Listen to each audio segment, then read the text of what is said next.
नमस्कार,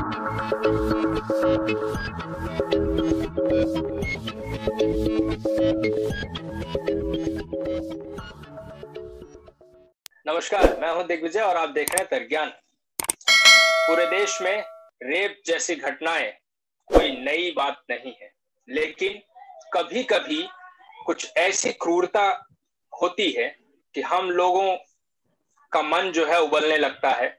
हमारे अंदर एक गुस्से का सैलाब आ जाता है, जिससे लगता है कि हम जिस समाज में रह रहे हैं उस समाज में जीना अब दुश्वार हो गया है और बिल्कुल जीने लायक नहीं रह गया है। ऐसी एक घटना हुई हाथरस में। जो घटना हुई है उससे आप सभी लोग परिचित हैं। इसके ऊपर जिस तरीके की राजनीति की जा रही है उससे भी हम सभी लोग परिचित हैं। लेकिन तर्कज्ञान पर आज जो चर्चा होने जा रही है उसमें हम किसी भी राजनीतिक पक्ष के ऊपर ज्यादा चर्चा करने के बजाय ये जानने का प्रयास करेंगे। हमारे साथ कुछ युवा लोग जुड़े हुए हैं और असिस्टेंट प्रोफेसर अवधेश कुमार सिंह जुड़े हुए हैं, पीयूष पुष्कर ठाकुर जी जुड़े हुए हैं जो कि एडवोकेट हैं दिल्ली हाई कोर्ट में। तो समाज में जो रेप की बढ़ती घटनाएं हैं उसके ऊपर किस तरीके से नियंत्रण पाया जाए, उसको किस तरीके से कम किया जाए, इस विषय पर आज हम चर्चा करेंगे। और खास तौर पे चर्चा ज्यादा महत्वपूर्ण इसलिए क्योंकि हमारे साथ जुड़ने वाले जो भी लोग हैं वो सभी युवा हैं और युवाओं के मन में क्या चल रहा है, ऐसी घटनाएं जब होती हैं तो युवा क्या सोचते हैं, उसके ऊपर राजनीतिक पार्टियां क्या सोचती हैं वो आपको मीडिया दिखा देगा, शोर शराबा मीडिया दिखा देगा। लेकिन युवा क्या सोच रहे हैं, जो अकादमिक स्तर पर पढ़ाई कर रहे हैं जिस तरीके से, और इसकी कानूनी पेचीदगियां क्या है, इस चीज को आज हम समझने का प्रयास करेंगे। तो सबसे पहले हमारे साथ जुड़े हुए पीयूष पुष्कर ठाकुर जी जुड़े हुए हैं जो दिल्ली हाई कोर्ट में वकील हैं, एडवोकेट हैं, उनका स्वागत है। और उसके अलावा असिस्टेंट प्रोफेसर अवधेश कुमार सिंह जुड़े हुए हैं हमारे साथ। और इसके अलावा बहुत सारे स्टूडेंट हैं, दिल्ली यूनिवर्सिटी के स्टूडेंट जुड़े हुए हैं। तो इस चर्चा का प्रारंभ करूं उससे पहले सबसे पहला कमेंट मैं चाहूंगा कि पीयूष पुष्कर ठाकुर जी आप ही से मैं लेना चाहूंगा कि घटनाएं पहली बात नहीं है।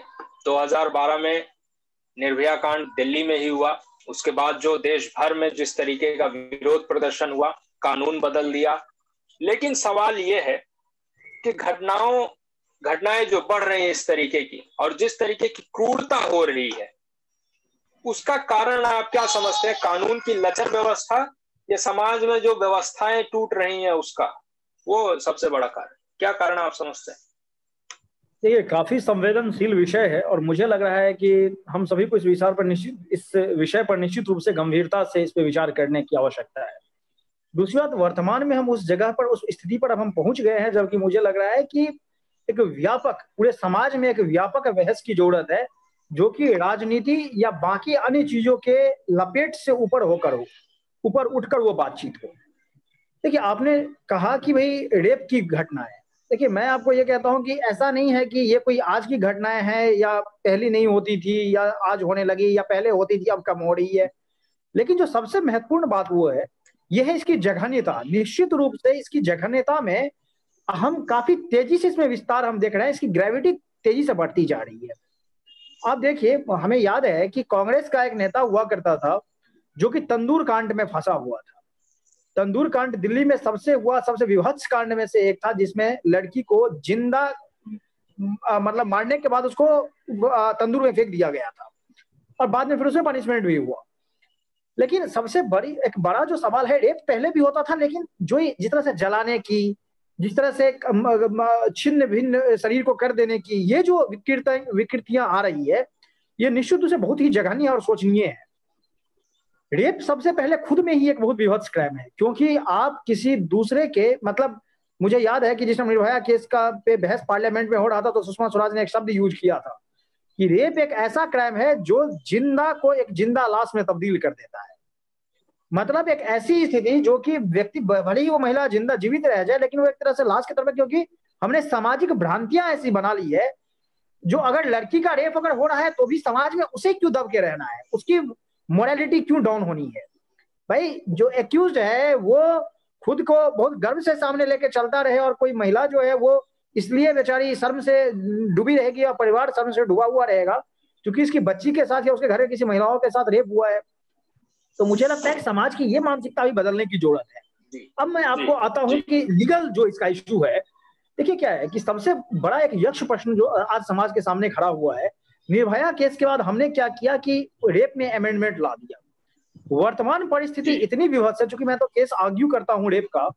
आप ये देखिए इतनी परिस्थिति विवश है कि कोई महिला अगर आके ये कह रही है कि मेरे साथ एफआईआर भी होना और अरेस्ट भी वो तुरंत होगा, क्योंकि अगर, और मैं आपको अपना एक रिसेंट एक केस का एक एग्जांपल देके आपको इसको समझाता हूँ।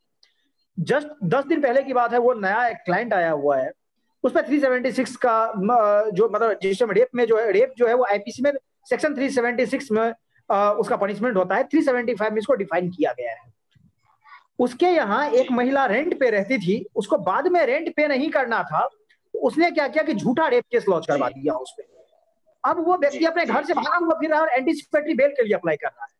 तो जो ऐसी परिस्थिति बनी है कि भाई अगर आप मतलब अगर रेप अगर नहीं भी कर रहे हो तो भी फंस रहे हो, तो निश्चित रूप से जो लोग इसमें शामिल हो रहे हैं उनको ये लग रहा है कि भाई अब तो प्रूफ हमें देना पड़ेगा, और बाकी सारी चीजें जो है इतनी मतलब विपरीत परिस्थितियां हैं कि भाई आपको कोई विश्वास नहीं करने वाला है।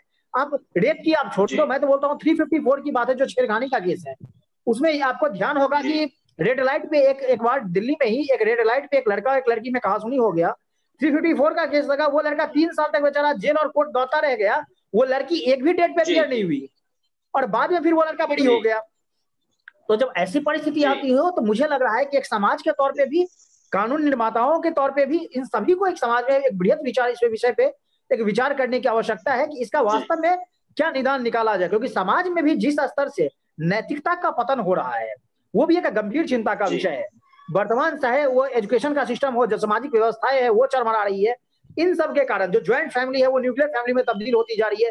दूसरी बात, न्यूक्लियर फैमिली में जो हिंसा की घटनाएं जो दिख रहे हैं जो बढ़ रही है, अभी देखिए हम सभी ने सुना कि लॉकडाउन में महिलाओं के प्रति, महिलाओं के खिलाफ जो है वो कितने प्रतिशत हिंसा की घटनाएं बढ़ गई। तो घर में जो बच्चे वो देखते हैं वो वही कल सीखेंगे और कल फिर वो वही काम करेंगे। तो मुझे लग रहा है कि एक सामाजिक व्यवस्था और शिक्षा व्यवस्था इन सभी को अगर साथ लेकर देखे तो एक आमूलचूल परिवर्तन की आवश्यकता है। जी ठीक है। तो अंकित, कोई प्रश्न अगर इस समय आपके मन में है तो आप पूछ लें। मेरे मन में एक प्रश्न तो नहीं है, मगर मैं अपने अधिवक्ता जी की बातों से समर्थन करते हुए उनकी इस बात का मैं बहुत अच्छे से समर्थन करना चाहूंगा, और मैं इस पर जोर देना चाहूंगा कि समाज में, जैसा कि मैं देख रहा हूँ, समाज की एक बड़ी जिम्मेदारी बनती है।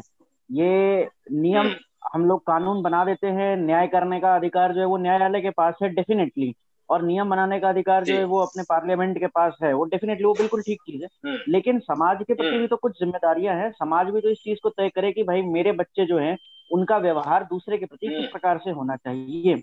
मेरे बच्चे भी कल को बड़े होंगे तो वे अपनी पत्नी से किस प्रकार का व्यवहार करेंगे, या वे अपने पड़ोसियों से किस प्रकार का व्यवहार करेंगे, या मेरा बच्चा कभी किसी और के ऊपर डोमिनेट करने के चक्कर में किसी के ऊपर झूठा आरोप ना लगाए। तो ये सारी चीजें जो है समाज की भी एक जिम्मेदारी बनती है कि हम किस प्रकार से किसी की रक्षा कर रहे हैं।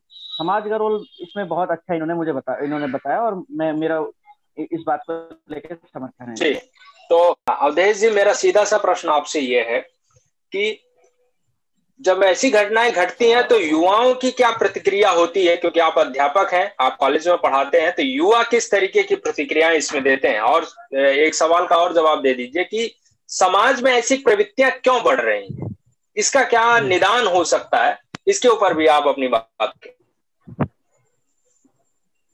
वर्तमान में देखेंगे महिला की सुरक्षा एक बहुत बड़ा मुद्दा बना हुआ है, और महिलाएं आज घर की चार दीवारी में भी सुरक्षित नहीं है।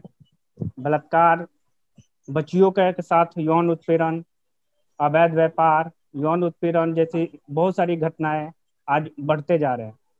और इस संबंध में मुझे इस बार मौका मिला कि योर लॉज योर राइट्स एक दिल्ली यूनिवर्सिटी के बीए प्रोग्राम में ऑनर्स में शामिल किया गया है।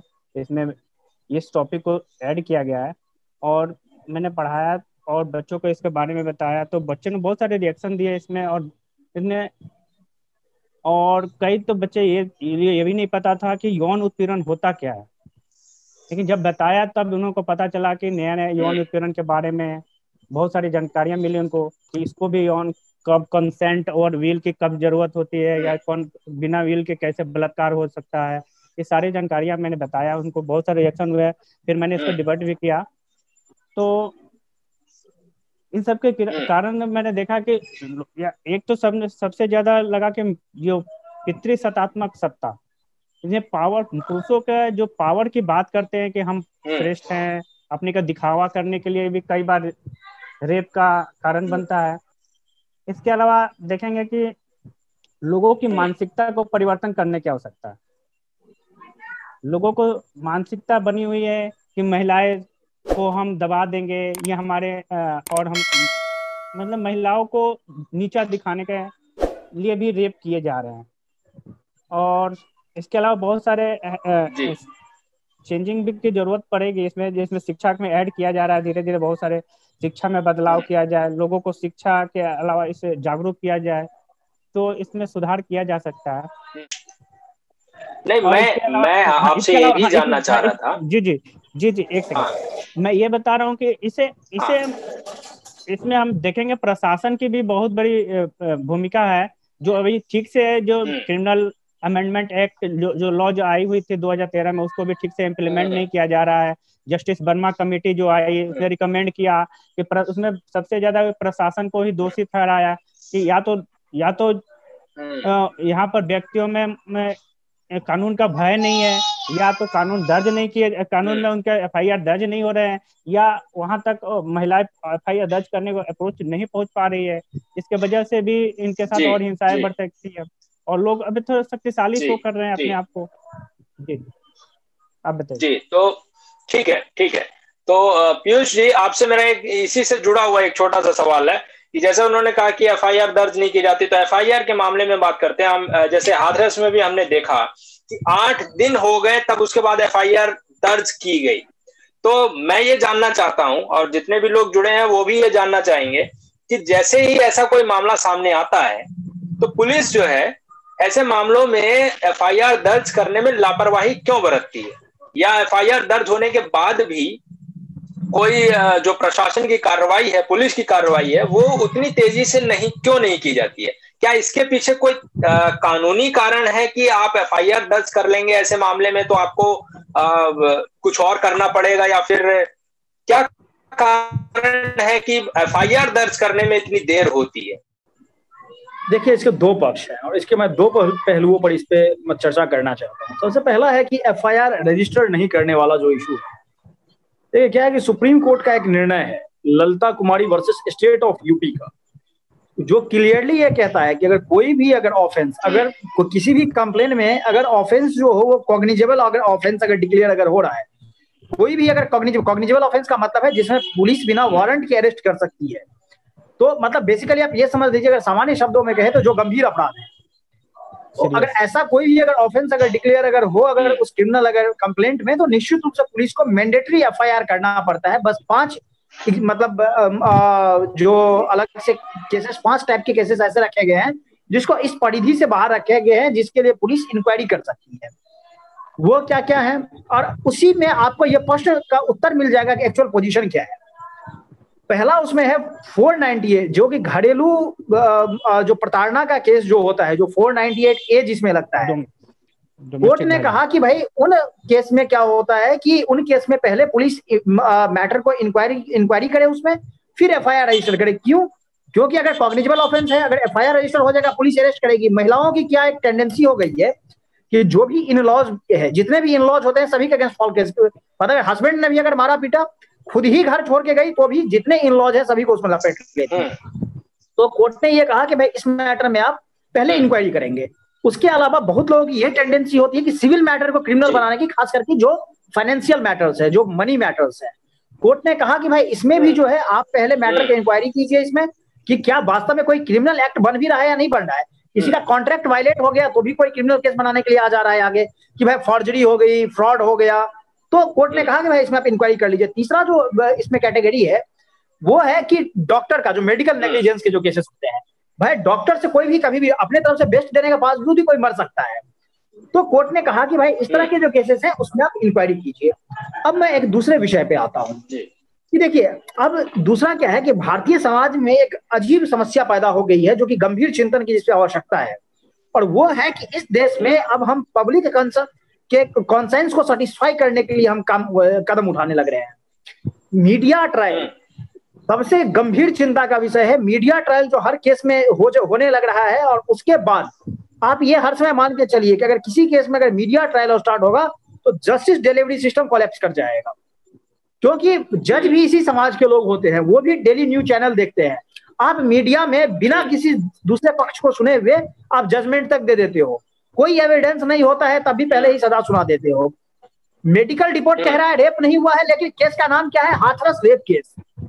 मेडिकल दो मेडिकल रिपोर्ट आ गया, अभी तक रेप का प्रूफ नहीं हुआ है कि भाई अभी भी वो रिपोर्ट जो है वो साइलेंट है इस पे, लेकिन मीडिया ने डिक्लेयर कर दिया कि उसमें रेप भी हुआ और यही 4 एक्यूज है जिन्होंने रेप किया है। तो सवाल यह है कि फिर ऐसे में कैसे उस व्यक्ति को न्याय मिलेगा? दूसरी बात, अगर मान लीजिए कल वो अगर बेल पे बाहर आ जाता है, आपको क्या लगता है जनता उसे छोड़ेगी? भाई उसकी हत्या करने की भी संभावना है समाज में।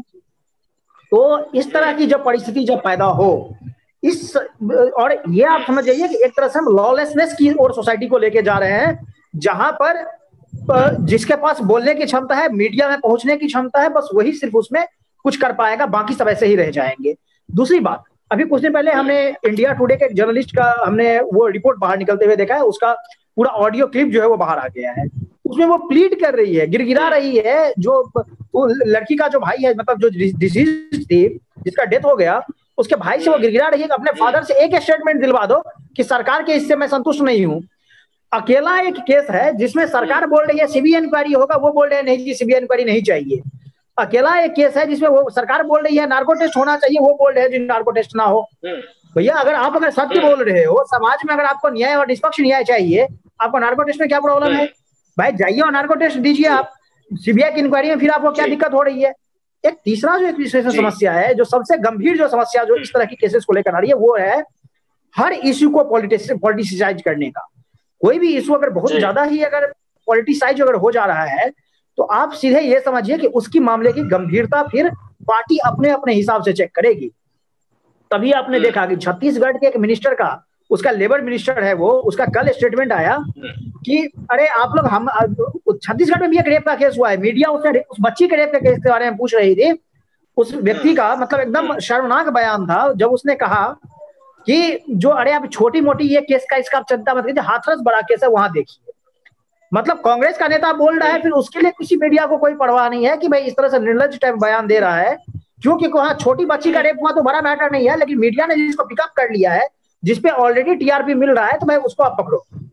तो ये अपने राजस्थान में जो हो रहा है उसको लेकर। दूसरी बात कि बार बार आप ये देखो कि भाई रेप केस अगर हो रहा है तो एक लड़की का रेप हुआ है, उसमें दलित लड़की का रेप हुआ है, उसमें फलाने कास्ट के लड़की का रेप हुआ है, उसमें मुस्लिम लड़की का रेप हुआ है, रिस्पेक्टिव ऑफ कास्ट रिलीजन। लेकिन आप इसी में सवाल जोड़ देता हूं मैं कि जैसे आप बात कर रहे हैं, तो सवाल मेरे मन में ये आ रहा है कि मीडिया की निष्पक्षता को लेकर कि किसी एक घटना को तो वो इतना हाईलाइट करके दिखाते हैं, और क्योंकि जैसा आप भी बता रहे हैं कि छत्तीसगढ़ में हुआ और अभी हम देखें राजस्थान में हुआ और भी और जगह हुए, तो उस तरीके को उतना हाईलाइट करके नहीं दिखाया गया। तो हम क्या ये मान लें कि मीडिया भी राजनीति में एक राजनीतिक पक्ष बन गया है? देखिए, इससे पहले मैं आपके इस उत्तर देने से पहले अपने पहले के उत्तर का एक लाइन आखिरी ये जोड़ना चाहता हूं। जो एफआईआर वाला हमारा पोर्शन था, उसमें एक बेसिक इशू ये भी है कि इस आजकल क्या हो गया है कि देखिए, जैसे अभी अवधेश बता रहे थे कि भाई जो बहुत सारे मतलब ऐसे हैं कि जो पुलिस केस रजिस्टर नहीं करते, बहुत सारे लोग पहुंच ही नहीं पाते हैं। देखिए दिक्कत कहाँ है, जो लोग जिनके साथ वास्तव में हो रहा है वो तो पहुंच नहीं रहे हैं, और जिनके साथ नहीं हो रहा है वो फॉल्स केस लॉन्च करवा रहे हैं।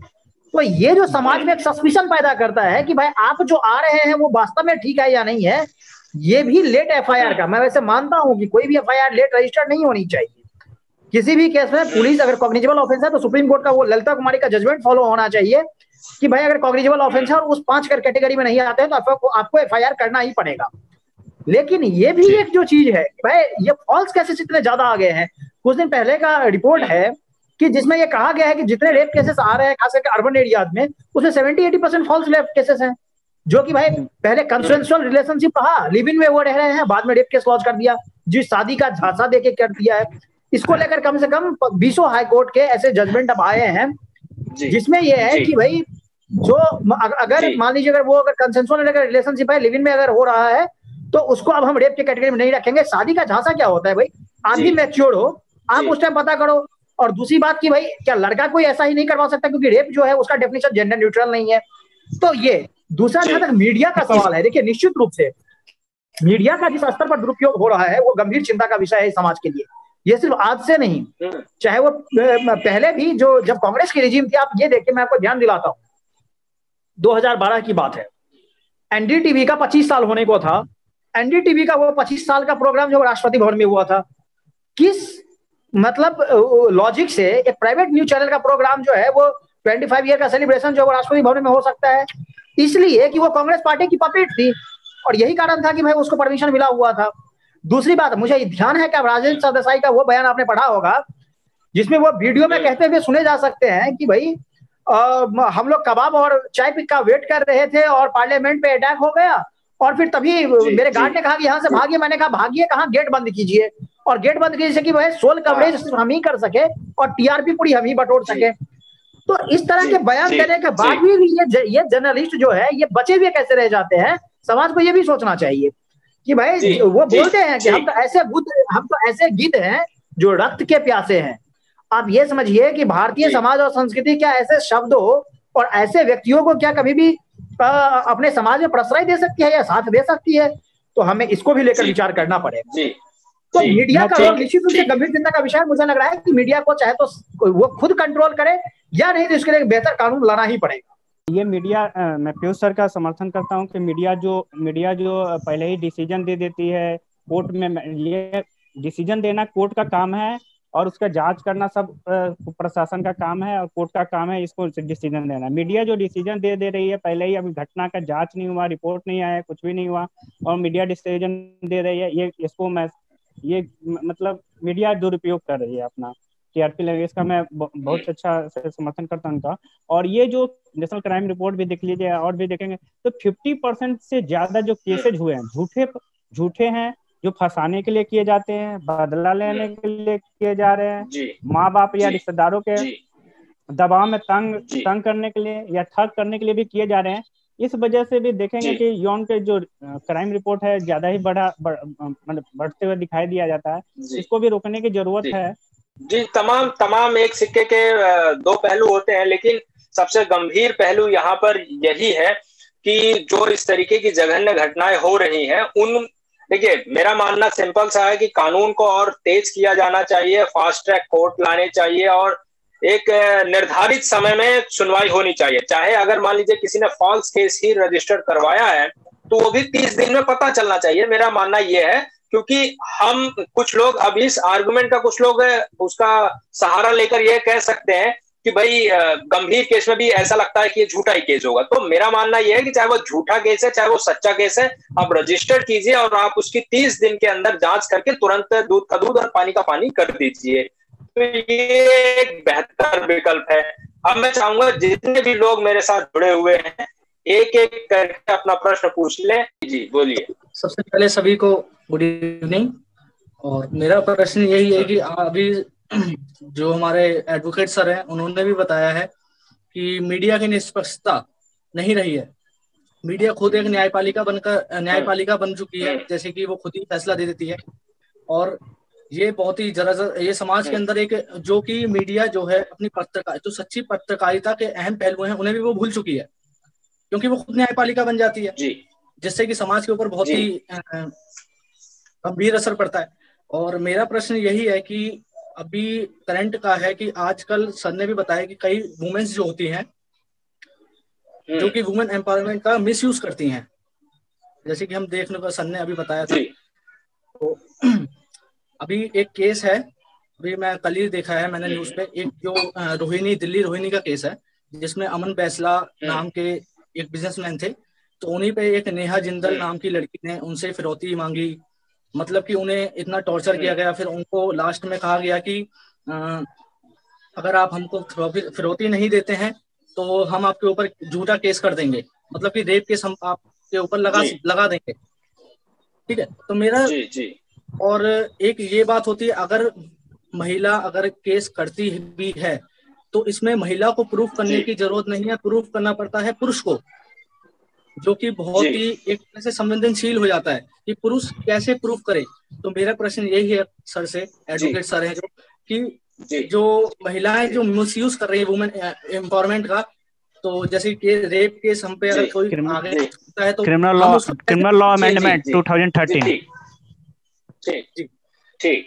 तो पीयूष जी, इस सवाल को आप छोटा सा संक्षिप्त में जवाब दें कि क्या जैसे ये रेप जैसे कानून जो इसमें बने हुए रेप के संदर्भ में, उनको जेंडर न्यूट्रल करने की जरूरत है? देखिए, बहुत ज्यादा इसकी आवश्यकता है, और मुझे तो लग रहा है इसलिए आवश्यकता है क्योंकि हम सभी गाहे बागाहे सुनते, लगातार ये न्यूज में आती रहती है कि किस तरह से जो लड़के हैं उनका भी सेक्सुअल हरासमेंट जब हो रहा है, तो उस केस में अगर आप जेंडर न्यूट्रल नहीं करेंगे, और देखिए दिक्कत अब कहाँ है, दिक्कत अब कहाँ पर आ रही है। पहले क्या हुआ करता था कि अगर लड़के के साथ अगर कुछ भी इस तरह का अगर रेप अगर हो रहा है तो उसको 377 में कर दिया जाता था, अननेचुरल ऑफेंसेस। अब तो 377 जो है वो उसको अनकॉन्स्टिट्यूशनल डिक्लेयर कर दिया गया, वो अब क्रिमिनल एक्ट रहा नहीं। तो अगर लड़के के साथ रेप होगा तो कोई इस तरह का प्रोविजन, अगर मान लीजिए तो अगर बच्चा अगर तभी है तो उसका आप 18 ईयर्स अगर ज्यादा का तो उसका कोई प्रोविजन ही नहीं है। तो यह दुर्भाग्यपूर्ण है भाई, एक कंट्री में जो आप हर बार इक्वालिटी की बात करते हैं एक तरफ, और दूसरी तरफ आप बोलते हैं कि जेंडर न्यूट्रल लॉ नहीं होगा। दूसरी एक दिक्कत क्या है, जो ये लड़का पूछा था उसका जो प्रश्न बेसिकली ये है कि भाई अगर हम पे लग जाए तो हम क्या करेंगे। दूसरी बात क्या है कि बाकी देखिए क्या है, सबसे सवाल यह है कि हर समय डीएनए, और उसके लिए डीएनए रिपोर्ट आता है। डीएनए रिपोर्ट जो है हर समय उसका कॉन्क्रीट उसका प्रूफ नहीं है कि भाई अगर हर समय जो डीएनए रिपोर्ट अगर आएगा तभी, अगर नहीं अगर आया तो आप बच जाएंगे। और सबसे बड़ी दिक्कत क्या है, देखिए बड़ी समस्या इस देश में, डेली 87 रेप केसेस जो है वो हो रहे हैं, ये 2019 का रिकॉर्ड है। अगर मान लीजिए अगर डेली 87 हो रहे हैं तो डेली मतलब इस तरह के केसेस आपके सामने आएंगे, और अगर डेली आएंगे तो अब ये सारा का सारा जो है एफएसएल में रिपोर्ट में जाता है, क्योंकि डीएनए रिपोर्ट जो है वो फोरेंसिक साइंस लैबोरेटरी रिपोर्ट होती है, तो आप वहां पर भी भेजते हैं, वहां से आता है। दूसरी बात, अब मान लीजिए अगर रेप अगर है तो सबसे पहले आपको एक्यूज्ड को नैब करने में, पकड़ने में, और तब से लेकर फिर सारे लोगों के बयान लेने में, उसका एग्जामिनेशन, क्रॉस एग्जामिनेशन सब ये होने लगेगा। फिर इतना करने के बाद तब आपको फाइनली एक जजमेंट पे आना है। और हमारे देश का पॉपुलेशन इतना ज्यादा है कि इतना ज्यादा वर्कलोड है, क्योंकि भाई आपके पास उस तरह का भी इंफ्रास्ट्रक्चर है नहीं जुडिशियली, तो आपको जुडिशियल इंफ्रास्ट्रक्चर जो है वो उसको बेहतर करना होगा, और फिर आपको टाइम बॉन्ड बैनर में ही तभी वो हो सकता है। एक उसमें एक और समस्या है, देखिए सबसे बड़ी चीज ये है कि अगर मान लीजिए अगर आप पे अगर कोई भी अगर फॉल्स अगर केस लग रहा है, तो इसलिए एक तो सबसे पहले कि भाई आप जो भी कुछ अगर करें तो आप सतर्क ये रहे, आपके माइंड में हर समय ये चलना चाहिए कि इस तरह की कभी भी किसी संभावना अगर हो सकती है अगर, तो भाई आप पहले से केयरफुल रहे। दूसरी बात, क्योंकि जो फॉल्स केसेस जो भी आ रहे हैं ना, वो दरअसल चाहे तो ट्रस्ट डेफिसिट का इशू है वहां पे, और या नहीं तो क्योंकि देखो एक बार मैटर अगर कोर्ट में अगर चला गया या पुलिस के पास अगर चला गया तो एफआईआर रजिस्टर होगी ही होगी। अगर वो खुद अगर पुलिस नहीं करता है तो फिर एक ऑलरेडी सीआरपीसी में एक प्रोविजन है कि अगर मान लीजिए आप सबसे पहले एफआईआर फाइल करते हो, एफआईआर सेक्शन 154 में है, उसके बाद क्या होता है अगर 150 अगर ले रहा है अगर ऑर्डर, आप एक सेक्शन है 156(3) सेक्शन 156 का सब क्लॉज 3 जो है उसके तहत फिर कोर्ट में केस फाइल हो जाता है, और कोर्ट जो ही देखती है कि भाई ये कॉग्निजेबल ऑफेंस है, तुरंत ही ललिता कुमारी का जजमेंट वो पिक्चर में आता है और एफआईआर रजिस्टर हो जाता है। तो 2 मिनट नहीं लगता है एफआईआर रजिस्टर होने में। लेकिन देखिए वैसे तो झूठा केस लॉन्च करवाने में भी ऑलरेडी एक आईपीसी में एक अपराध है ये, और आईपीसी में एक सेक्शन है सेक्शन 182। उसमें क्या होता है कि अगर जैसे कल ही अगर प्रूफ अगर हो गया कि भाई ये एफआईआर जो था वो झूठा था, तो उसके बाद फिर क्या है कि उसमें आप ऑलरेडी सेक्शन 182 के अंदर में एफआईआर करवा के आप उस सामने वाले को भी पनिशमेंट दिलवा सकते हो। दूसरी बात कि अगर देखिए क्या है, इसका एक पूरा प्रोसेस है। अगर मान लीजिए एफआईआर अगर रजिस्टर भी हो जाता है, उसके बाद का क्या है, दुर्भाग्यपूर्ण बात यह है कि आपको रेप केसेस में नॉर्मली पुलिस अरेस्ट कर ही लेती है। उसके लिए क्या है, सीपी के मतलब जो कमिश्नर ऑफ पुलिस है दिल्ली का, वो खुद ही मॉनिटर करता है कि किस थाने में रेप के केसेस क्या क्या है और उसके स्टेटस क्या क्या है, अरेस्ट हुआ या नहीं हुआ है। और अगर अरेस्ट नहीं अगर किया होता है तो एसएचओ को खड़ा कर देता है, और एसएचओ पे इतना प्रेशर होता है कि वो तुरंत ही अरेस्ट करेगा आपको।